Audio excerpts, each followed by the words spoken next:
we need to talk about the time that Alex Mason fumbled a date in Black Ops 1. For those who don't know, there is basically secret emails that you can find in the game that discuss the motivations and characters and reasonings behind the characters in Black Ops 1. Talked about it in my last video. You'll basically find that these emails focused on Alex Mason because the CIA was suspicious against him and trying to figure out whether or not he was a traitor. It talks about Alex Mason's psychological state, how he was really depressed and borderline suicidal, and how after spending all that time in Vorkuta, the 7 to 8 years Black Ops 1 takes place, he's trying to just establish himself back into society. The time Alex Mason fumbled a date, basically the story is, remember in the game that there's this really hot chick that Alex sees for like 5 seconds after he returns to the Pentagon? Her name is Sarah. She actually has a small role in the game where she tried to go on a date with Alex Mason, but Alex messed it up so bad that she almost got a restraining order on him. Basically, there's this email that Gregory Weaver sends to Alex, basically stating that, look, I'm trying to do you a favor here because you saved my life in that one mission. There's this chick named Sarah. I said your name.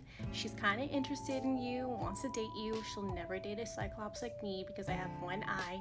So do me a favor and go on this date with her. This is my treat for you. So Alex Mason goes on a date.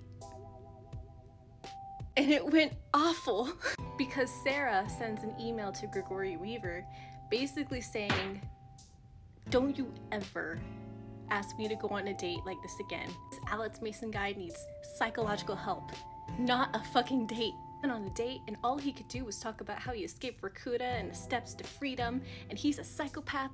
Don't ever ask me to go on a date like this again. And Alex Mason's response was basically, yeah, I went on a date. It went so great that she's now gonna get a restraining order on me. Do me a favor and don't do me a favor again. Basically, in these emails, we learn to find out that Alex is not having a good time after coming back from Vorkuta, and he definitely needed psychological help.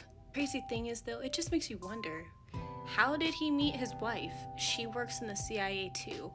How was David Mason even a thing? You find in these emails that Alex was really depressed. He couldn't stomach not working, and he couldn't stomach the fact that he knew he had nothing left and he wasn't willing to try to fix it except to keep working at his job. It just makes you wonder, how did Alex Mason meet his wife? How the hell was David conceived? So many questions.